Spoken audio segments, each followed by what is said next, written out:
Hello everyone, welcome to the channel The Metaphor and in the series of bringing different motivational book.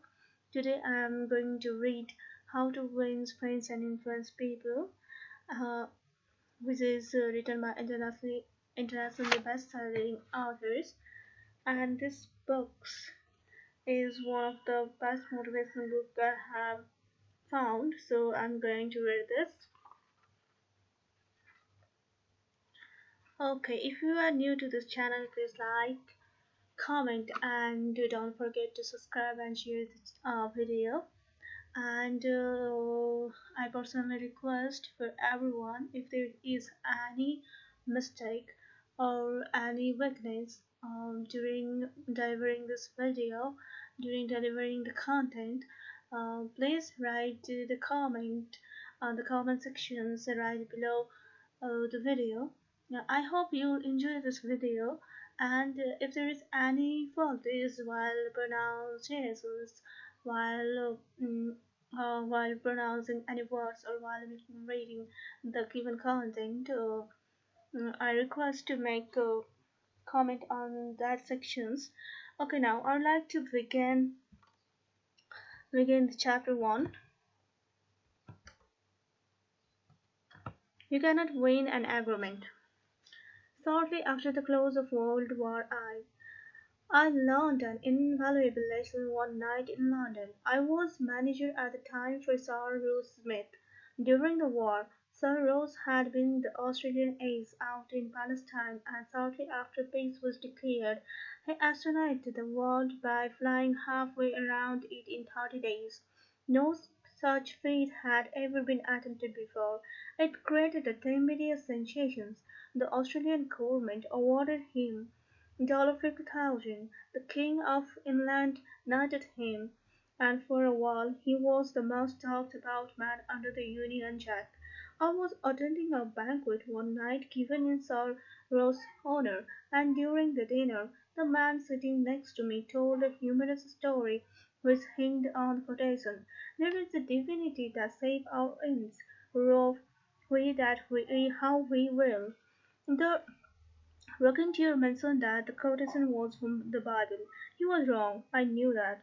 I knew it positively.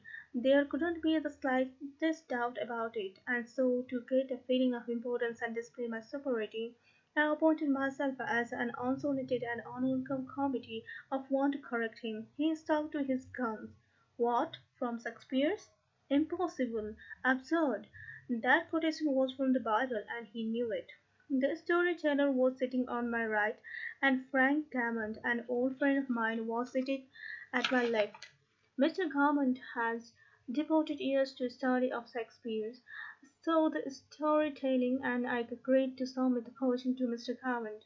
Mr. Gammond listened, kicked me under the table, and then said, "Dill, you are wrong. The gentleman is right. It is from Bible." On our way home that night I said to Mr. Gammond, "Frank, you know that quotation was from Shakespeare." "Yes, of course," he replied. "Hamlet, Act 5, Scene 2. But we were guests at a festive occasion. My dear Dell, why prove to a man he is wrong? Is that going to make him like you? Why not let him save his face? He didn't ask for your opinion, he didn't want it. Quite agree with him. Also about the acute angle, the man who said that taught me a lesson I would never forget. I not only had made the storyteller uncomfortable, but had put my friend in an embarrassing situation. How much better it would have been had I not become argumentative. It was a sorely needed lesson because I had been an it arguer. During my youth I had argued with my brother about everything under the Milky Way. When I went to college I studied logic and argumentations and went in debating contests. Talking about being from Missouri, I was born there. I had to be sound. Later I taught debating and argumentations in New York, and once I am ashamed to admit it, I plan to write a book on the subject. Since then I have listened to, engaged in, watched the effect of thousands of arguments. As a result of this, I have come to the conclusion that there is only one way under high heaven to get the best on agreement, that is to avoid it. Avoid it as you could avoid rattlesnake and earthquake. Nine times. out of 10, and agreement ends with each of the contestants more firmly convinced than ever that he is absolutely right. You cannot win an agreement, you cannot use it because if you lose it, you lose it, and if you win it, you lose it. Why? Well, suppose you trample over the other man and suit his agreement full of holes and prove he is non Post composement is, then what? You will feel fine, but what about him? You have made him feel inferior. You have hurt his pride. You will resent your trim, and a man convinced against his will is of the same opinion still. Years ago, Patrick J. O'Hare joined one of my classes. He had had little education, and how he loved a scrap. He had once been chauffeur, and he became to me because he was plain trying, without much success, to send trucks. A little questioning brought out the fact that he was continually scrapping with and antagonizing the very people he was trying to do business with. In a prospect said anything derogatory about truck he was sending. Pat saw red and was right at customer thought. Pat owned a lot of agreement in those days, as he said to me afterward. I often walked out of the office saying I told Albert something. Sure, I had told him something, but I hadn't sold him anything. My first problem was not to teach Patrick J. O'Hare to talk. My immediate task was to train him to refrain from talking and to avoid powerful fights. Mr. O'Hare became one of the star salesmen for the White Motor Company in New York. How did he do it? Here is his story in his own words. If I walk into a buyer's office now and he says, "What, a white chalk? That's no good. I wouldn't take one if you give it to me. I'm going to buy the Who's It chalk," I say.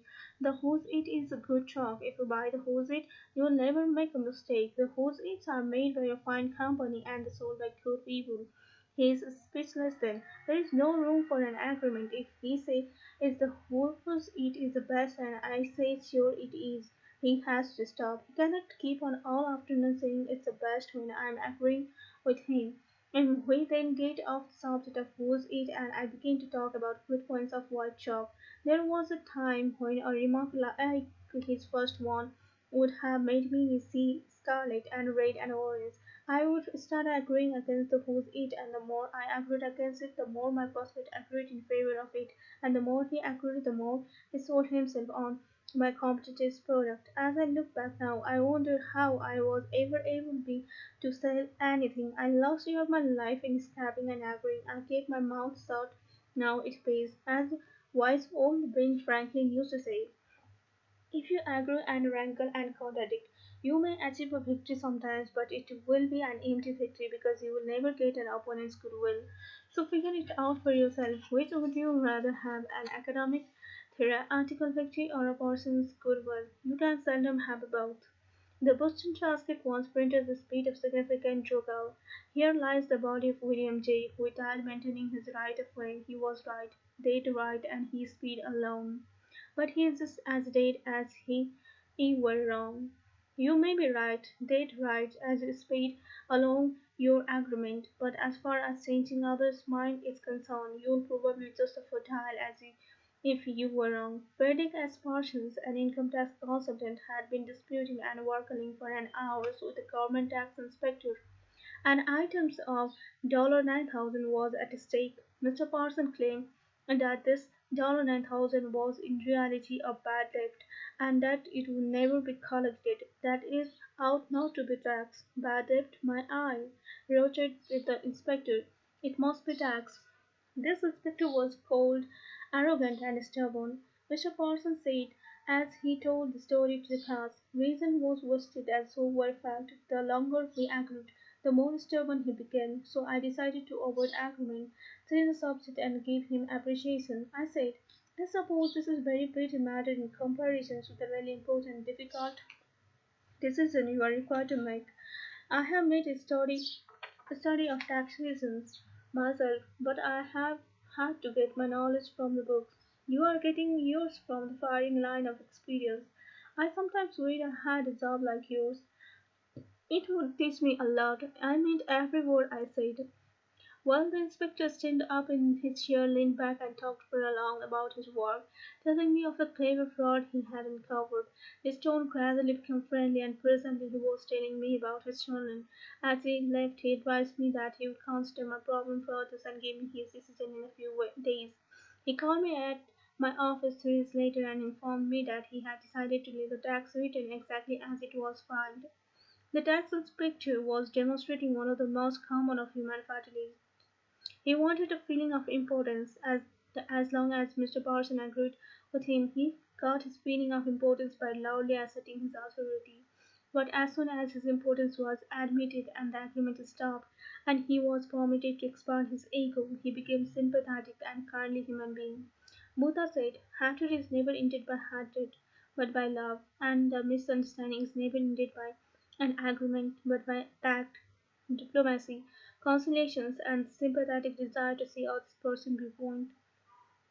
Lincoln once reprimanded a young army official for inducing embroiled controversy with an associate.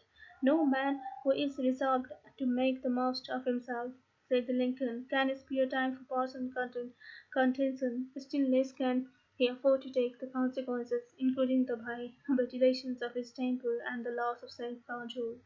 And larger things to which you saw no more than equal rights, and a lesser one, though clearly your own. Better give your paw to a dog than be beaten by him in contesting for the right. Even killing the dog would not cure the bite. Opera tenor Jean Percy, after he was married nearly 50 years, once said, my wife and I made a pact a long time ago, and we kept it no matter how angry we have grown with each other. Because one yells, the other listens, because when two people yell, there is no communication, just noise and bad vibration. Rule 1. Avoid agreements. Don't raise your voice in group agreement. And enthusiastic, and you will be enthusiastic. Okay, now chapter 2. How to avoid making enemies.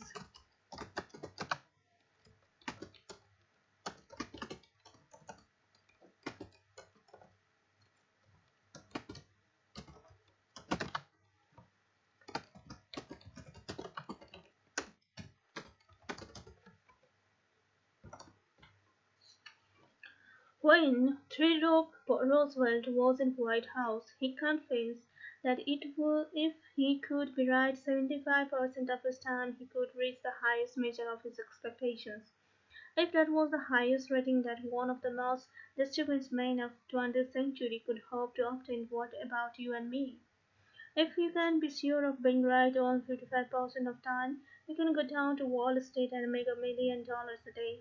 If you can't be sure of being right even 55% of the time, why should you tell other people they are wrong? You can tell people they are wrong by a look or an intonation or a gesture just as equally as you can in word. And if you tell them they are wrong, do you make them want to agree with you? Never, for you have struck a direct blow at their intelligence, judgment, pride, and self-respect. That will make them want to strike back, but it will never make them want to change of their mind. You may then howl at them all the logic of Plato and or an Immanuel Kant, but you will not after their opinion, for you have hurt their feelings. Never begin an announcing, I'm going to prove you so and so to you. That's bad. That's the tantamount to saying, smarter than you are. I'm going to tell you a thing or two and make you change your mind. That is a challenge. It arouses oppositions and makes the listener want to battle with you before you even start. It is difficult under even the most beginning condition to change people's minds. So why make it harder? Why handicap yourself? If you are going to approve anything, don't let anybody know it. Do it subtly, so accurately that no one will feel what you are doing it. Then was expressed it succinctly by Alexander Pope. Men must be taught as if you taught them not, and things unknown propose as things forgot. Over 300 years ago, Galileo said, you cannot teach a man anything, you can only help to find it within himself. As Lord Chesterfield said to his son, be wiser than other people if you can, but do not tell them so. Socrates said repeatedly to his followers in Athens, one thing only I know, that is, I know nothing. Well, I cannot hope to be smarter than Socrates, so I have quit telling people they are wrong, and I found and it pays.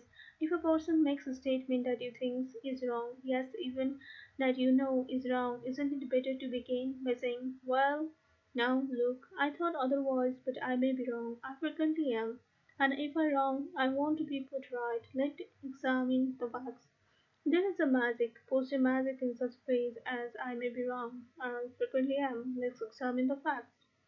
Nobody in the heaven above or on the earth beneath or in the waters under the earth will ever object to your saying I may be wrong. Let's examine the facts. One of our class members who used this approach in dealing with customers was Harold Ranke, a Dow's dealer in Billings, Vermont. He reported that because of pressures of automobile business, he has often hard-boiled and callous when dealing with customers' complaints. This caused fat chambers, loss of business, and journals unpleasantness. He told his class, recognizing that this will was getting me now very fast. I tried a new track. I would say something like this. Our dealership has made so many mistakes that I am frequently ashamed. We may have erred in your case. Tell me about it. This approach becomes quite disarming, and by the time the customer releases his feelings, he is usually much more reasonable when it comes to settling the matter. In fact, several customers have thanked me for having such an understanding attitude, and two of them have even brought in the friends to buy new cars.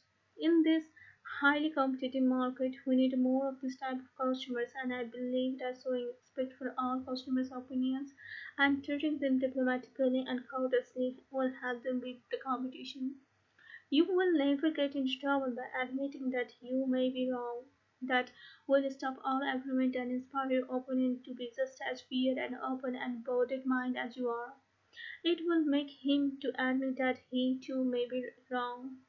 If you know positively that a person is wrong and you promptly tell him or her so, what happens? Let me illustrate. Mr. Yes, a young New York attorney, once argued a rather important case before United States Supreme Court, Law Illustrian versus Fit Corporation 280 US 320. The case involved a considerable sum of money and an important question of law. During the argument, one of the Supreme Court justices said to him, "The statute of limitations in Murray law is 6 years, isn't is is it not?" Mr. S stopped, stared at justice for a moment, and then said bluntly, "Your Honor, there is no statute of limitations in admiralty." A horse fell and caught, said Mr. S as he related to his experience to one of Arthur's classes, and the temperature in the room seemed to drop to zero. I was right, justice was wrong, and I had to tell him so.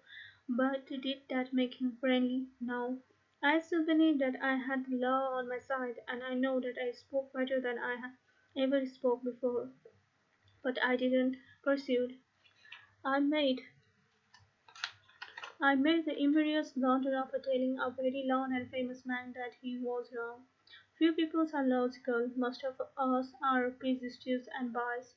Most of us are blighted with preconceived notions, with jealousy, suspense, fear, envy, and pride.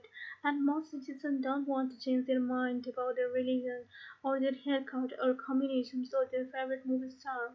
So if you are inclined to tell people they are wrong, please read the following paragraph every morning before breakfast.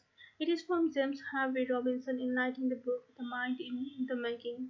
We sometimes find ourselves changing our mind without any resistance or heavy emotions, but if we are told we are wrong, we resent the imperfections and harden our heart. We are incredibly helpless in the formation of our beliefs, but find ourselves filled with implicit passions for them. When anyone proposes to rob us of our companionship, it is obviously not the ideas themselves that are dear to us, but our self-esteem which is threatened. The little word "my" is the most important in the human affairs, and properly needed to reckon. and with it is the beginning of wisdom. It has the same force, whether it is my dinner, my dog, my house, or my father, my country, my God. We not only listen to the implications that our watch is wrong or our car is heavy, but that our conceptions of canons of Mars, of the pronunciations of Epictetus, of the medicinal value of salicin, or of the date of Sargon I is subject to revision. We like to continue to believe what we have been accustomed to accept as a true, and the resentment aroused when doubt is cast upon any our assumption lead us to seek every manner of excuse for clinging to it. The result is that most of our so-called reasoning consists in finding agreement for going on believing as we already do.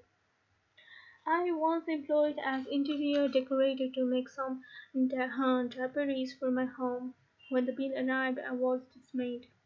A few days later, a friend dropped in and looked at the draperies. The price was mentioned, and she exclaimed with a note of triumph, "What? That's awful! I'm afraid he put one over on you." True, yes, she had told the truth, but few people like to listen to truths that reflect on their judgment.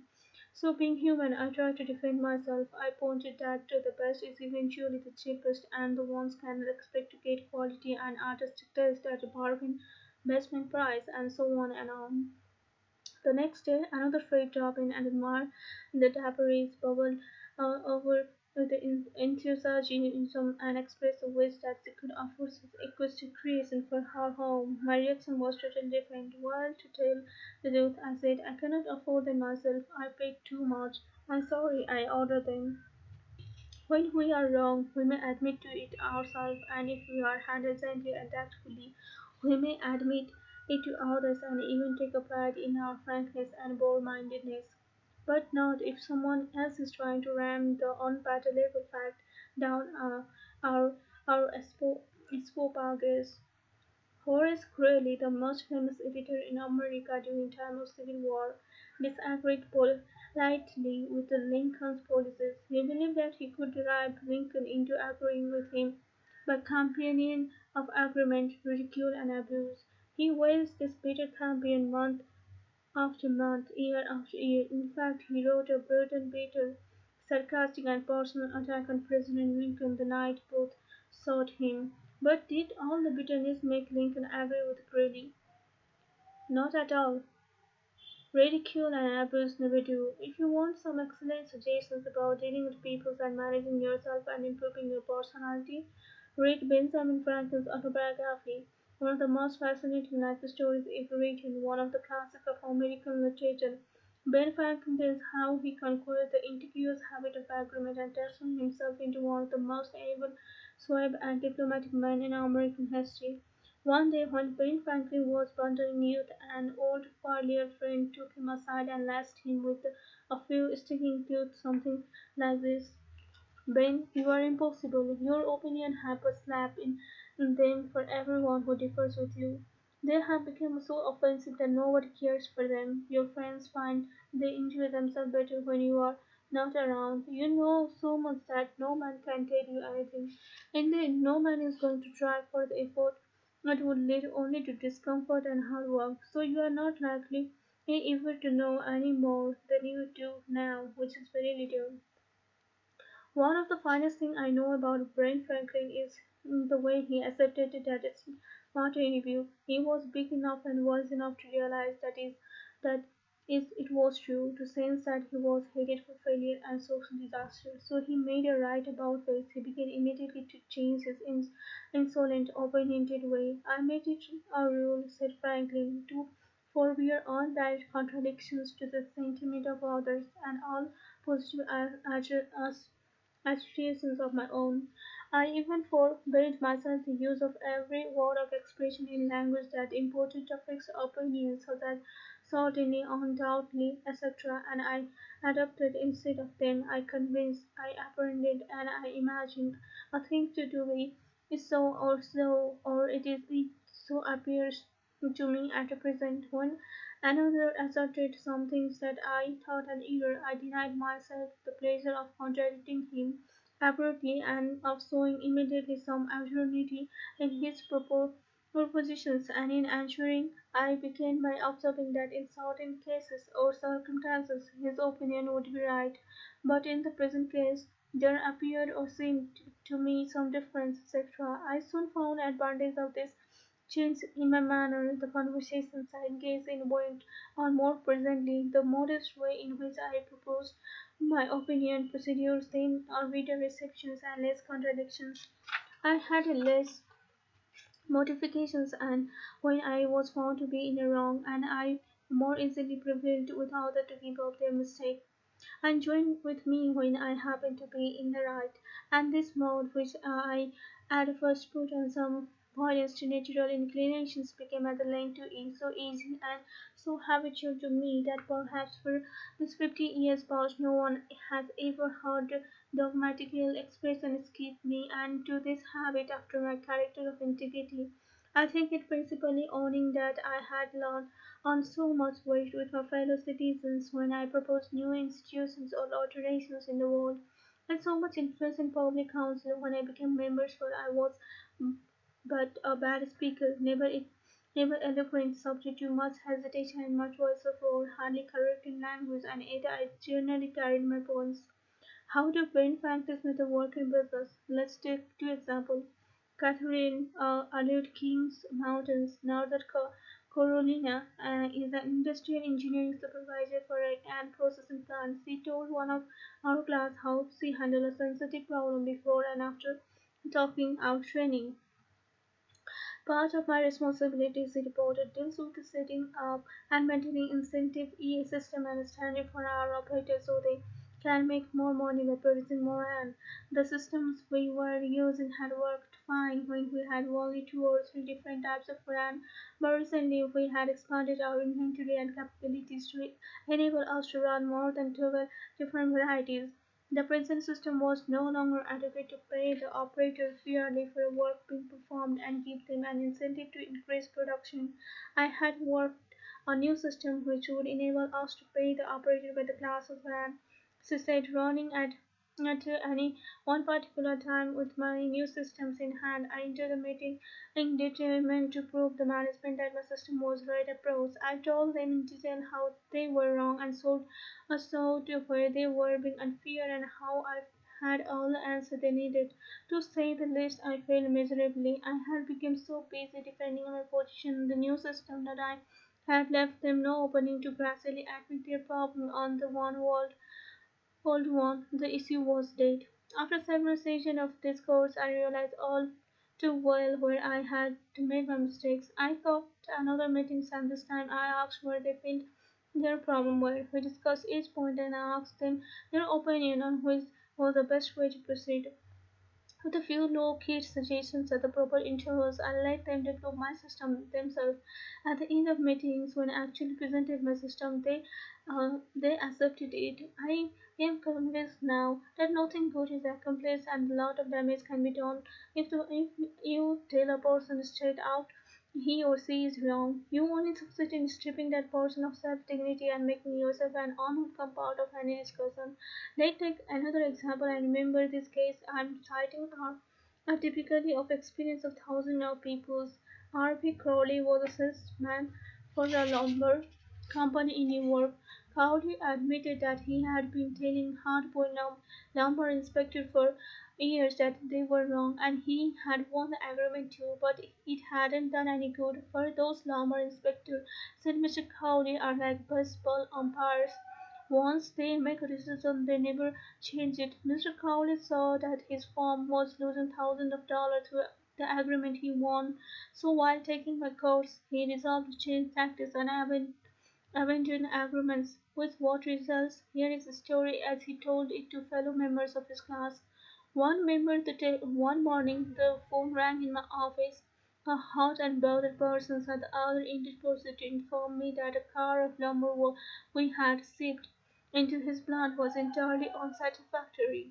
His firm has stopped uploading and requesting that we make immediate arrangement to remove the stock from their yard. After after about one-fourth of car had been unloaded, their lumber inspector reported that the lumber was running. 55% below grade. Under the circumstances, they refused to accept it. I immediately started for his plant, and on the way turned over in my mind the best way to handle the situations.